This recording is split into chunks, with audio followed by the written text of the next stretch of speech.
Bueno, vamos entonces a nuestra clase. En la clase anterior estamos viendo algunos requisitos para aquellas escrituras públicas que son muy comunes, ¿no es cierto?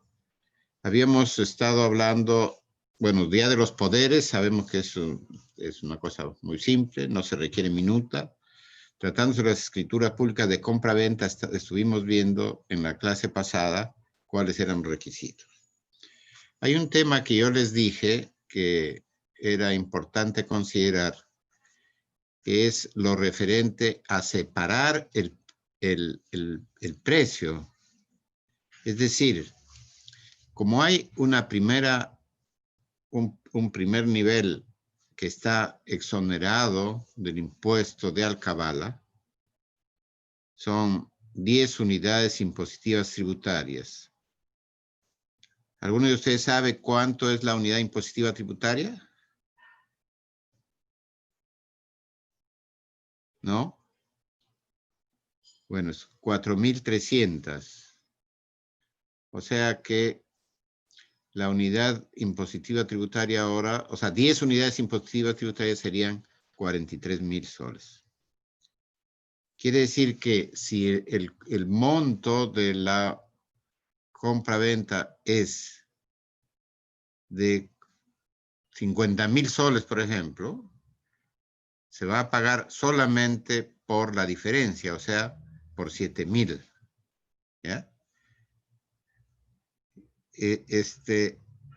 Si fuera 100.000 soles, se paga se paga sobre la alcabala, que es del 3%, se va a pagar sobre la diferencia de 43.000. Es decir, los primeros 43.000 están exonerados.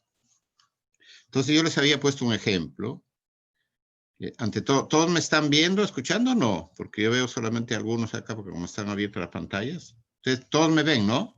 Sí, profesor. Ah, ya, perfecto. Entonces yo les decía, por ejemplo, hay imaginémonos que se está vendiendo un departamento que vale 150.000 soles. Y adicionalmente se está vendiendo la cochera, que imaginémonos que vale la cochera 10.000 soles, por decir. Y un depósito que vale 5.000. O sea, ahí tendríamos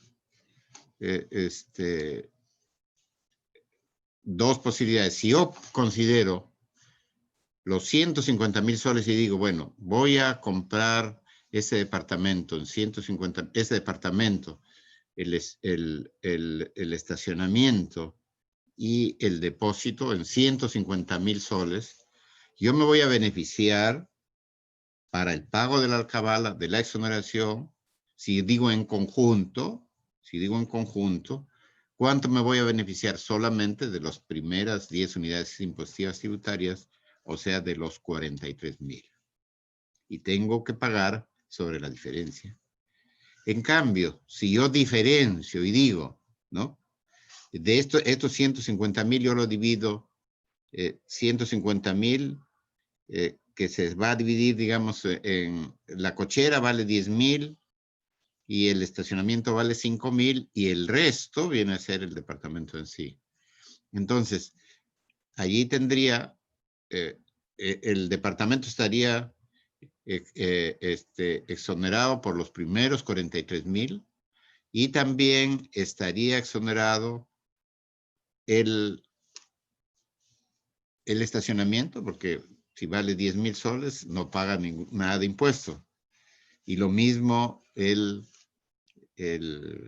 depósito, ¿no? Entonces, si yo diferencio, hago así, entonces ahí me beneficio más con la exoneración, ¿no? Porque ahí en esos dos casos prácticamente todo eso estaría exonerado, ¿ya? Entonces, ¿han entendido este ejemplo que yo les puse o requieren alguna aclaración? Está todo claro, ¿no? Se ha entendido, ¿no? Muy bien. Otro aspecto que quería comentar con ustedes es que el medio de pago ahora, o sea, antes se se podía decir, yo he recibido ¿cómo se llama? El precio con anterioridad. Ahora con la normatividad que existe para evitar el lavado de activos, financiamiento del terrorismo y la minería ilegal, se propicia que todo sea bancarizado, es decir, hay determinados medios de pago, cheques de gerencia, tarjetas de crédito, incluso ahora ya se puede usar hasta cheques, pero antes era cheque con no negociable necesariamente. Entonces, inicialmente también se podía usar necesariamente medio de pago más allá de $1,000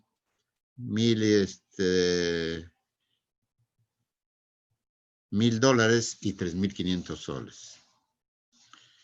Eso lo dispuso la ley 3730, ¿no? De 21 de febrero de 2018. Perdón, esta es la ley modificatoria, la que les he dicho, ¿no? La ley modificatoria. Y lo otro es el texto único ordenado por Decreto Supremo 150/2007 EF. Bueno, en síntesis, cuando se trata de la adquisición de bienes inmuebles, transferencia de propiedad, etcétera, esto ha variado ahora y se permite que esta operación pueda hacerse más allá de los 12.900 soles. Es decir, si es más de los 12.900 soles, necesariamente tiene que hacerse con medio de pago. ¿Y cuáles son? Porque si no, incluso ya no se puede hacer, ¿no? Porque en una época bastaba con que digan los contratantes, señor, yo ya he recibido el dinero con anterioridad y bueno, el notario dejaba constancia de que no se había exhibido ningún medio de pago, pero ahora ya no ni siquiera puede hacer eso, ¿no? Muy bien, entonces pasamos ahora, si no hay alguna otra pregunta, ¿hay alguna pregunta que tuvieran ustedes sobre compra-venta? Vayamos ahora a donación. ¿Qué es la donación? ¿La donación es un acto unilateral o es un acto bilateral? Es un contrato, ¿no es cierto? Y si es un contrato, tiene que ser bilateral.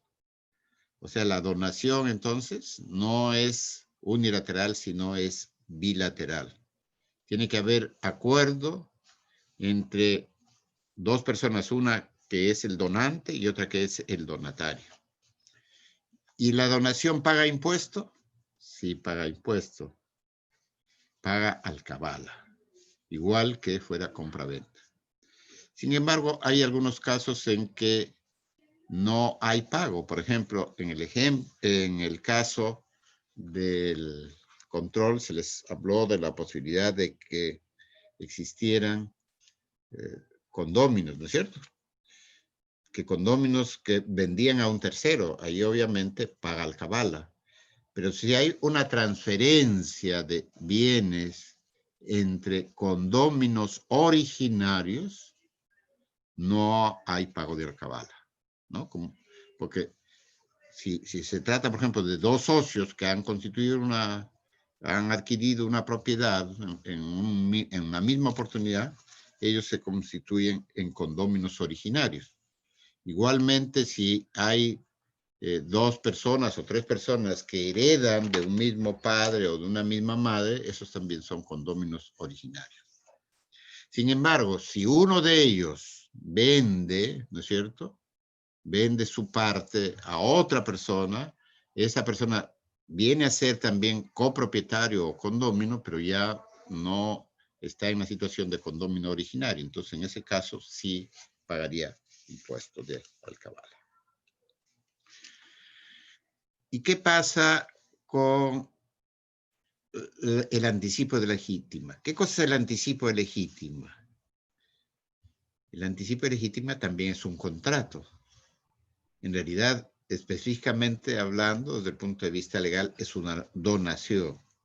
Pero una donación que se hace a un heredero forzoso. Es decir, yo quiero darle en anticipo de legítima mi casa o un departamento a uno de mis hijos, a mis 2 hijos o 3 hijos de los que tenga. Entonces, ahí no hay pago de alcabala. ¿Y qué se requerirá?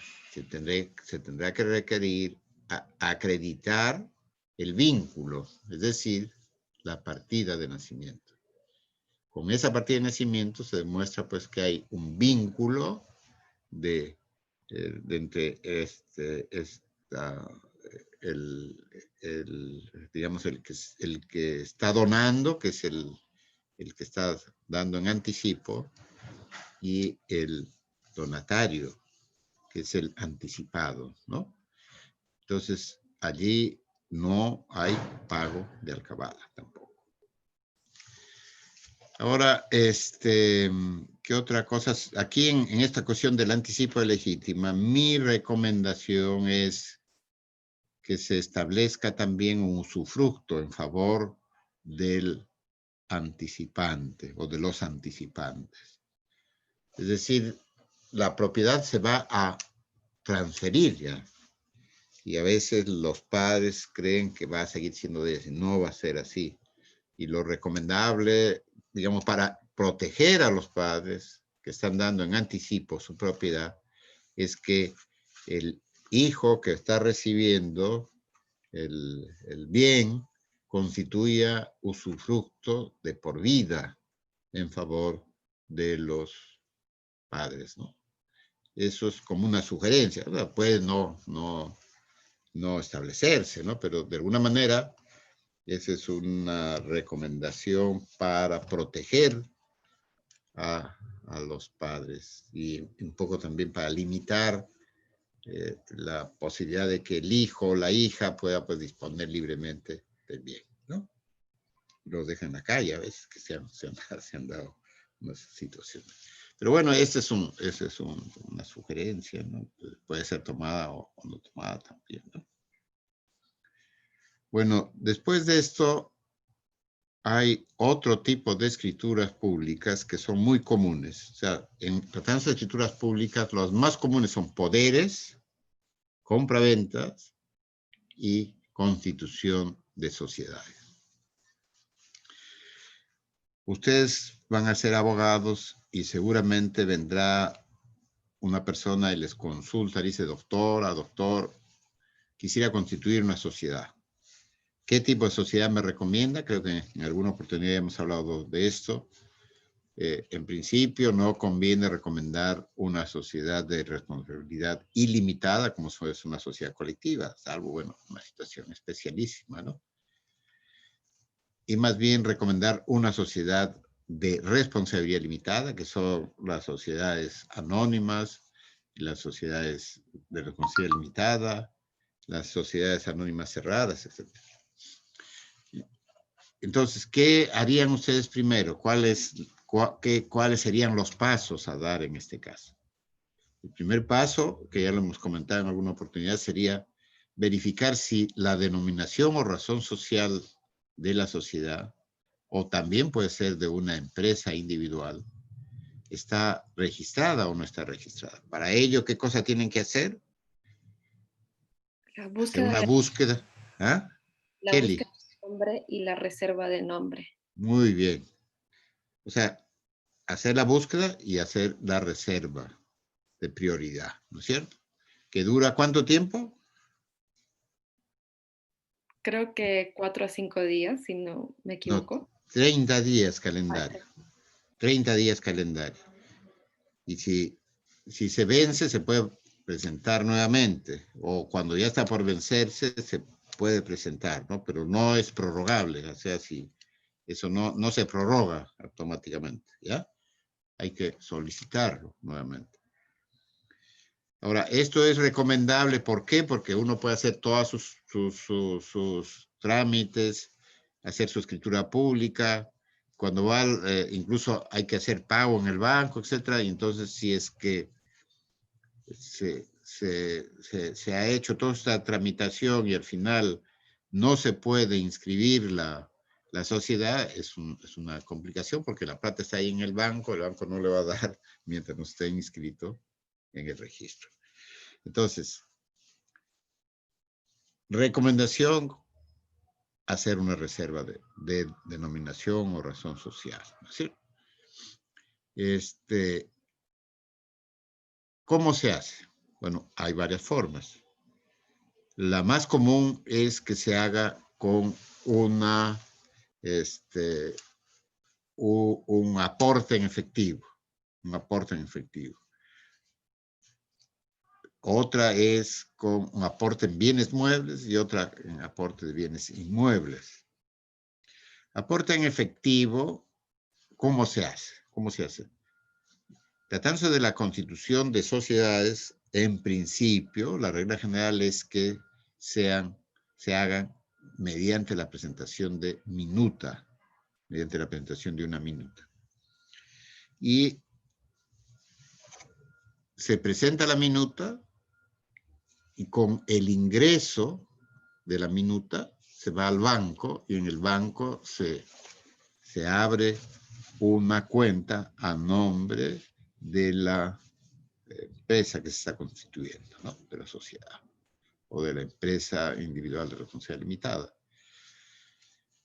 Con eso ya se puede tramitar la escritura pública porque hay que llevarle al notario la constancia del depósito en la entidad financiera, ¿no? Depósito bancario, y entonces se eleva a escritura pública esa minuta. Repito, lo más recomendable es que haya, digamos, o que se constituya una sociedad en la cual la responsabilidad sea limitada. ¿Y cuál es la diferencia entre una sociedad anónima y una sociedad de responsabilidad limitada? La diferencia está en que en la sociedad anónima hay acciones y en la sociedad de responsabilidad limitada, participaciones. Entonces, las participaciones sí son inscribibles en el registro, pero las acciones no son inscribibles en el registro, ya lo hemos dicho esto varias veces, se llevan en el libro matrícula de acciones de la sociedad, ¿no?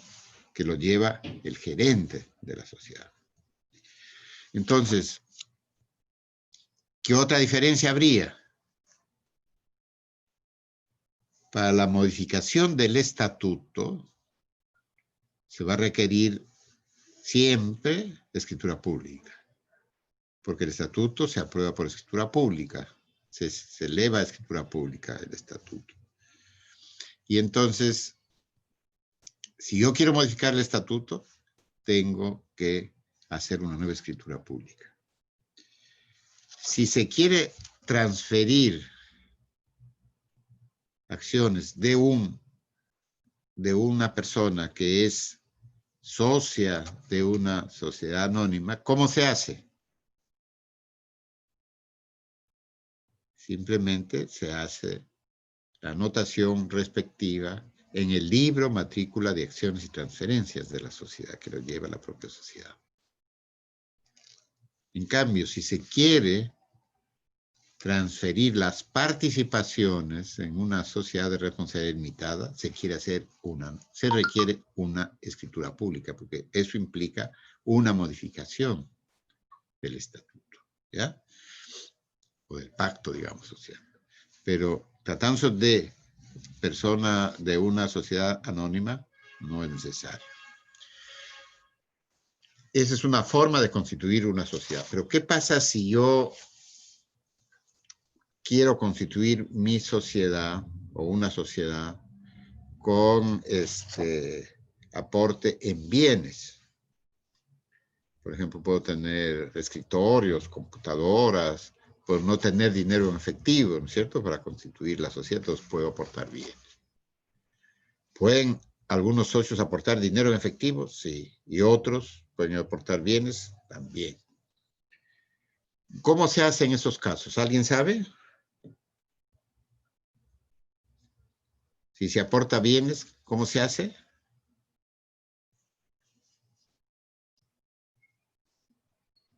Se hace con una declaración jurada. Una declaración jurada que hace el gerente que se está nombrando, el gerente, indicando que han sido incorporados al patrimonio de la sociedad los bienes que se están declarando, ¿no es cierto? Por un valor de tanto. Se le asigna un valor. Pero tiene que haber una declaración jurada del gerente de la sociedad.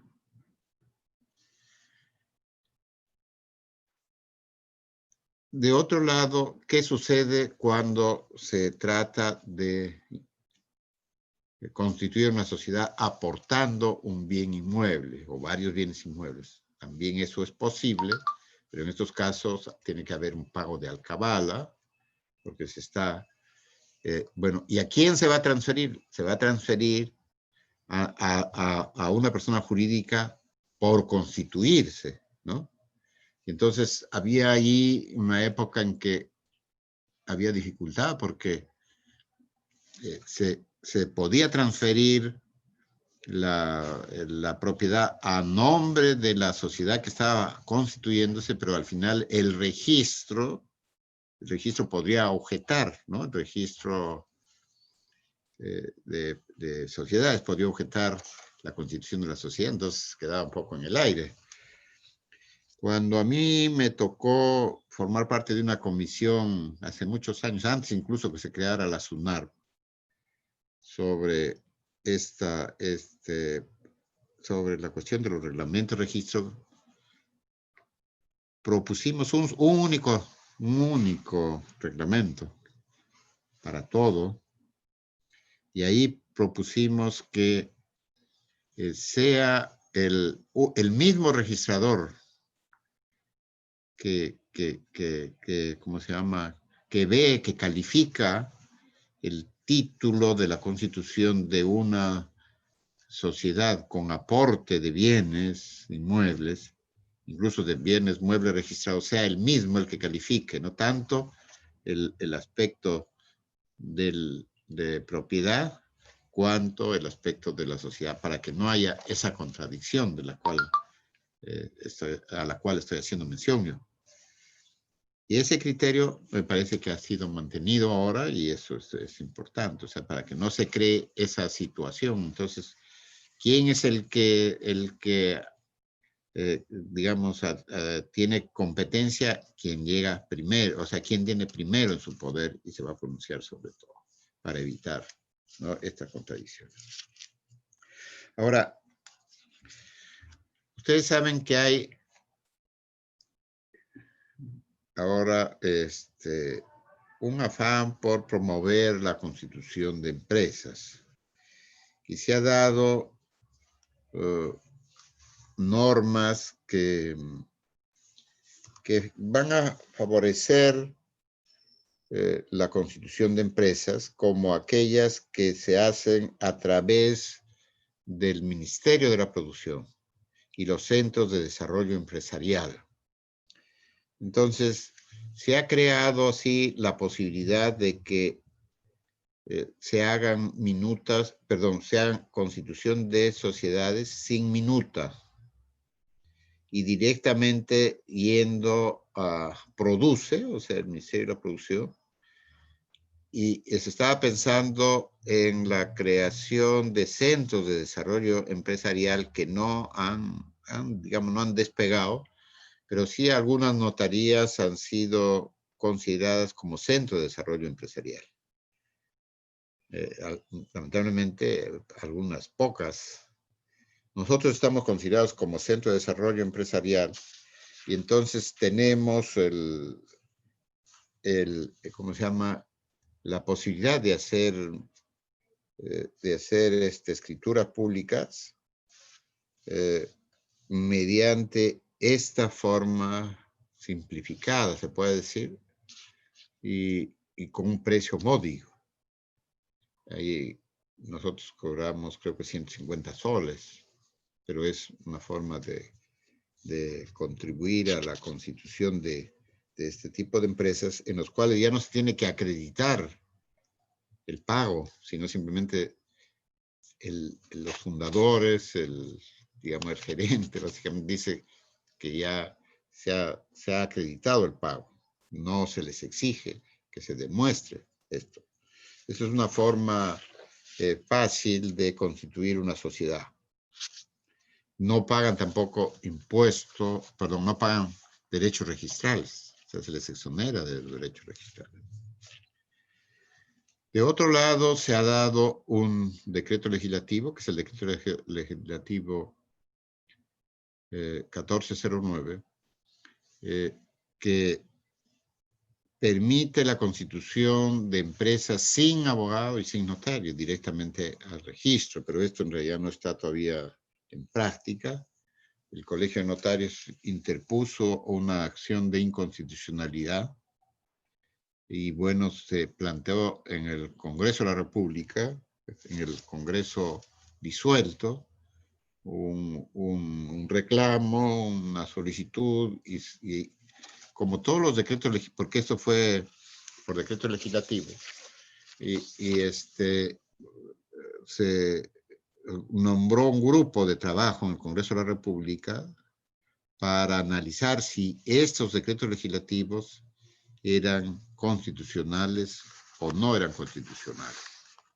Lo que sucede es que en la ley autoritativa se decía que se iba a dar facilidades para la cuestión de la constitución de empresas y otras, pero sin menoscabo de las funciones notariales y registrales. Tuvimos oportunidad incluso también de estar en esta comisión porque se nos llamó al Congreso. Y bueno, el grupo de trabajo de los congresistas opinó que sí se había transgredido la norma. No solamente este decreto 1409, sino el 1400 también, que es el referente a las garantías mobiliarias. O sea, se transformó toda la normatividad sobre garantías mobiliarias. Pero en la constitución de sociedades es mucho más notorio porque ya no habría intervención ni de abogado ni de notario y el registro simplemente iba a recibir e inscribir y no había ahí la labor de calificación del registrador. Eso está hasta ahora, digamos, se podría decir que está en stand-by porque hay esta acción de inconstitucionalidad que lo debe resolver el Tribunal Constitucional. No sabemos si lo va a resolver positivamente o negativamente, porque es bien difícil que el tribunal declare inconstitucional una norma. Aquí les decía que en el seno del Congreso sí había un consenso de que se había excedido. Justamente le decían, no debe haber menoscabo de las funciones notariales y registrales, y sí hay, efectivamente. Alejandro, ¿quieres participar? Sí, justamente agotar que quizás eso se debe a esta implementación de esta ley, que creo que es la ley de sociedad por acciones cerradas simplificadas, que si mal no me acuerdo se basa en la ley SAS o la ley de sociedad de acciones simplificadas, la ley modelo que emitió la OEA y que quizás por ese motivo se incorporó y viendo que en Colombia, Chile y Argentina permitió un mayor paso de las micro y pequeñas empresas a la formalidad, ¿no? Sí, muchas gracias. Sí, efectivamente, digamos, facilita la constitución de empresas, pero se tiene información también que en Colombia, por ejemplo, ha habido mucha la multiplicidad de casos de lavado de activos, todo eso, ¿no? Porque en realidad pues no hay ningún filtro. Entonces es uno de los aspectos que también se cuestiona, ¿no? En esto de la sociedad anónima simplificada. Yo pienso que esta forma como se está constituyendo con facilidades sociedades a través de Produce, en coordinación con los centros de desarrollo empresarial y bueno, específicamente con notarías, me parece que es una cosa bastante positiva, ¿no? Pero en fin, hay que considerar estos aspectos importantes, ¿no? Bueno, ¿qué otro aspecto relacionado con sociedades? Otro aspecto es la modificación de estatutos. Si yo quiero variar el objeto social, tengo que hacer una modificación de estatuto. ¿Y qué me van a pedir si yo deseo hacer una modificación de estatuto? Me van a pedir, primero, una minuta, ¿no es cierto? Y después me van a pedir copia del acta en la cual se aprueba la modificación del estatuto, ¿no? Y el nuevo texto. Entonces, para ahí, ¿qué cosa tengo que tener? O sea, toda sociedad tiene que tener un libro de actas, ¿no? De junta de accionistas o de directorio. De paréntesis, ustedes saben pues que hay sociedades anónimas que no tienen directorio, ¿no? No tienen directorio, si así lo establece el estatuto. Porque siempre la Ley General de Sociedades y la legislación en esta materia es, si el estatuto no dispone otra cosa, regirán tales cosas, ¿no? O sea, siempre es la libertad, ¿no? En la contratación lo que prima. Muy bien, entonces, tiene que haber un libro de actas. Entonces yo tengo que acompañar el libro de actas para que el notario chequee que efectivamente se ha tomado el acuerdo. Y ahora, de conformidad con el Decreto Supremo 006, 2013 IUS, se requiere además que el presidente o la persona que presidió la junta o deje constancia de que las personas que asistieron son efectivamente tales, ¿no? Y que han sido identificadas. O sea, una suerte de que hay ahí una especie de delegación, si se quiere, de la fe pública. Pero, ¿cuál es el objeto? El objeto es, en cierto modo, tratar de evitar todos los problemas que se han generado en estos casos, porque el notario, cuando hacía la certificación antes de la copia certificada, simplemente decía, bueno, siguen 3 firmas, pero nadie sabía efectivamente si las personas que han estado allí han estado. Entonces ahora hay por lo menos un nivel de compromiso digamos, del representante legal, de decir que efectivamente esas personas estuvieron allí. Y esto se usa también para las asociaciones, ¿no? También asociaciones, el presidente tiene que dejar constancia de que las personas que asistieron son efectivamente las que debieron asistir y que el quórum es el competente, etc.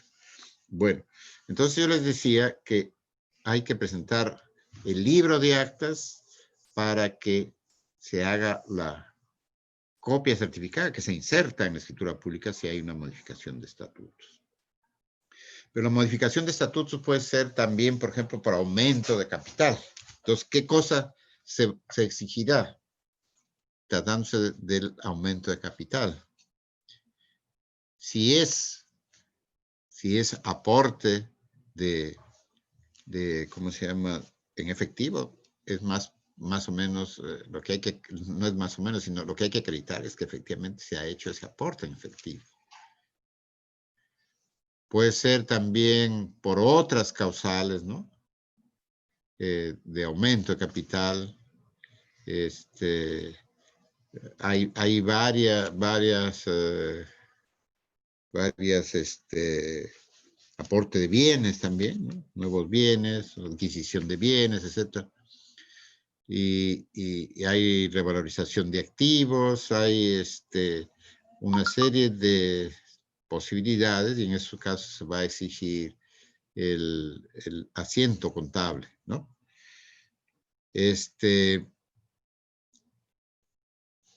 siempre no se olviden que cuando se trata de un aumento de capital, hay que acreditar el aumento, Y hay situación de conversión de obligaciones en acciones, etcétera. Pero bueno, ya son aspectos ya más específicos. Si se trata de bienes muebles, también hay que acompañar, ¿no? Declaración jurada de recepción de bienes, igual formulada por el gerente, e informe indicando la valorización comercial de cada uno de los bienes. Tiene que asignársele un bien, ¿no? Ya hemos dicho que si es de dinero en efectivo, es aporte, o sea, el voucher o la constancia de depósito del capital. Si se aporta bienes de capital de inmuebles, la copia literal de la partida registral donde se encuentra inscrito el inmueble o vehículo a favor de los socios que aportan dichos bienes. Si es por capitalización de créditos o resultado de operaciones contables, se debe adjuntar constancia o voucher contable en el que figure el aumento, el voucher, digamos, asiento contable, ¿no? De la cuenta capital debidamente suscrito y sellado por contador público colegiado. Bueno, entonces, más o menos ya ustedes saben lo que se requiere tratándose de la constitución de una sociedad. Si se requiere tratándose de la constitución de una asociación, lo que hay que acreditar ahí es también la aprobación del estatuto y el patrimonio, de acuerdo al Código Civil. Y lo importante ahí es tener también el libro de actas, porque las sociedades normalmente se constituyen a partir de una minuta que se eleva a escritura pública. Tratándose de las asociaciones, esto no es muy común. Lo más común es que se haga, incluso las asociaciones empiezan a funcionar, pero extienden sus actas en un libro cualquiera, etc. Y la regla es que ese libro de actas debe estar legalizado, porque el día en que se quiera formalizar la asociación, se tiene que tener el libro de actas legalizado por juez o por notario, ¿no?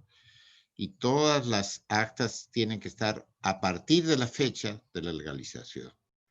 Pero ¿qué puede pasar?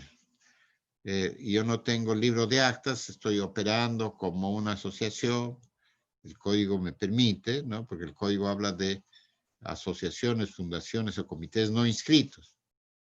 Y entonces, yo estoy laborando así, pero no tengo una situación, digamos, jurídicamente establecida. Y entonces, ¿qué tengo que hacer? Tengo que conseguir la legalización del libro y después hacer un acta de ratificación de los acuerdos, ¿ya? Por eso lo importante es tener su libro de actas y en el libro de actas establecer el estatuto y aprobar pues el estatuto y además designar a una persona una, dos o tres personas que sean las personas que firmen la minuta y la escritura pública correspondiente. ¿Por qué? Porque si se ponen muchas personas, basta que una no firme y en consecuencia la escritura pública no puede concluir. Una regla general es que todos los que firman la minuta deben firmar la escritura pública, ¿no es cierto? Y si una persona, por ejemplo, ha viajado, entonces queda eso en el aire, tendría que facultar a otra persona por escritura pública para que firme la escritura pública en su reemplazo. Entonces es mejor que sean 2, 3 personas las que estén encargadas de hacer la minuta, de firmar la minuta y firmar la escritura pública. ¿Qué otra cosa después? Bueno, si se trata de modificación de estatutos de la asociación, es igual, o sea, hay que acreditar que se ha acordado la modificación de estatuto, para lo cual hay que acreditar la convocatoria, que la convocatoria se hizo bien, que la persona que estaba encargado de convocar es el presidente, por ejemplo. ¿Y qué pasa si el presidente ya ha vencido su mandato? Que hay situaciones que se presentan muy a menudo. El presidente que ha vencido su mandato, pero hay una normatividad de registros que permite que el presidente pueda convocar, así se haya vencido su mandato, pueda convocar a elecciones. O sea, solamente para eso tiene esa posibilidad a fin de regularizar. Bueno, entonces nos quedamos ahí, ¿ya? Nos quedamos ahí. ¿Tal vez tienen alguna pregunta ustedes?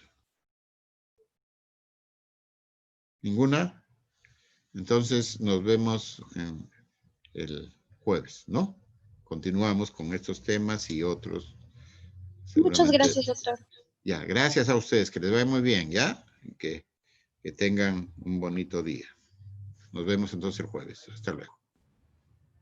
Gracias. Gracias, doctor. Buen Hasta día. luego, que les vaya muy bien.